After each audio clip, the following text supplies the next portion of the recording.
एक समय होता था जब पूरी दुनिया में पाकिस्तान एक अकेला देश हुआ करता था जो भारत विरोधी पॉलिसीज के ऊपर चला करता था। लेकिन अब लिस्ट में दुनिया के और भी कई सारे देश शामिल हो गए हैं, जिसमें चाइना, कतर, कनाडा और टर्की जैसे कई सारे देश शामिल हो गए हैं। आज हम ये चीज इसलिए डिस्कस कर रहे हैं क्योंकि टर्की ने एक बार फिर से भारत के पड़ोस वाले देश में भारत के इंटरेस्ट को नुकसान पहुंचाने की कोशिश की है। ये न्यूज तो खैर आपको भी मिल गई होगी कि भारत के पड़ोसी देश मालदीव्स के अंदर वहां पर जनरल इलेक्शंस के बाद एक ऐसा व्यक्ति जीत कर आया है जो पूरी तरह से एंटी इंडिया है और इलेक्शंस के लिए जो उसका कैंपेन था वो भारत विरोधी भाषणों से भरा था। हम यहाँ पर बात कर रहे हैं मालदीव्स की और मालदीव्स के नए प्रेसिडेंट का नाम है मोहम्मद मिजू। और प्रेसिडेंट बनने से पहले ही उन्होंने भारत को धमकी दी थी कि उनके जीतने के बाद वो भारत के एक एक सैनिकों को मालदीव से बाहर कर देंगे। मैप के ऊपर आप देख सकते हैं कि भारत और श्रीलंका के नीचे लेफ्ट वाली साइड के ऊपर मालदीव सिचुएटेड है, जो कि कई सारे छोटे छोटे आइलैंड्स को मिलाकर एक देश बनता है। स्ट्रेटेजिक तौर के ऊपर मालदीव्स भारत के लिए बहुत ही इंपॉर्टेंट है और भारत नहीं चाहता है कि चाइना के इस देश में प्रभाव बढ़े।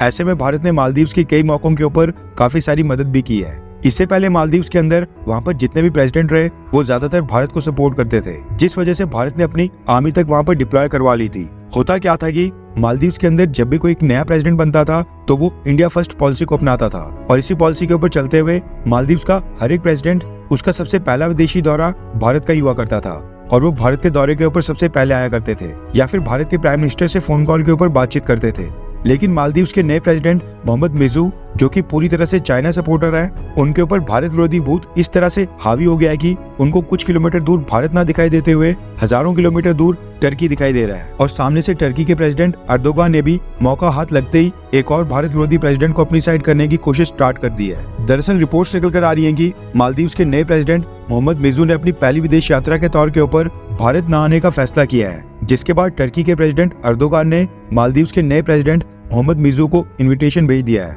जिसके बाद अब मोहम्मद मिजू टर्की के लिए रवाना हो गए हैं। वैसे तो टर्की खुद ही आर्थिक तौर के ऊपर इतना सक्षम नहीं है कि वो खुद की मदद कर सके, लेकिन यहाँ पर टर्की के प्रेसिडेंट अर्दोगान भरपूर कोशिश कर रहे हैं कि मुस्लिम उम्मा के नाम के ऊपर छोटे छोटे मुस्लिम देशों को एक नया ग्रुप बनाया जाए जिनका लीडर टर्की हो। मालदीव्स के प्रेसिडेंट टर्की के बाद United Nations climate change conference यानी कि COP28 को अटेंड करने यूएई यानी यूनाइटेड अरब एमिरेट्स जाने वाले हैं। और आपकी जानकारी के लिए बता दूं कि भारत के प्राइम मिनिस्टर नरेंद्र मोदी जी भी COP28 के लिए यूएई जाने वाले हैं। लेकिन खबर निकल कर आ रही है कि वहां पर भी दोनों लीडर्स की कोई भी मीटिंग अभी तक प्लान नहीं की गई है। इसका मतलब है कि आने वाले समय में श्रीलंका, बांग्लादेश, नेपाल, भूटान और म्यांमार की तरह भारत के एक और पड़ोसी देश मालदीव्स के अंदर भी चाइना का इन्फ्लुएंस और भी ज्यादा बढ़ेगा और हो सकता है कि मालदीव्स के नए प्रेसिडेंट चाइना को वहां पर अपना एक मिलिट्री बेस भी बनाने की परमिशन दे दें।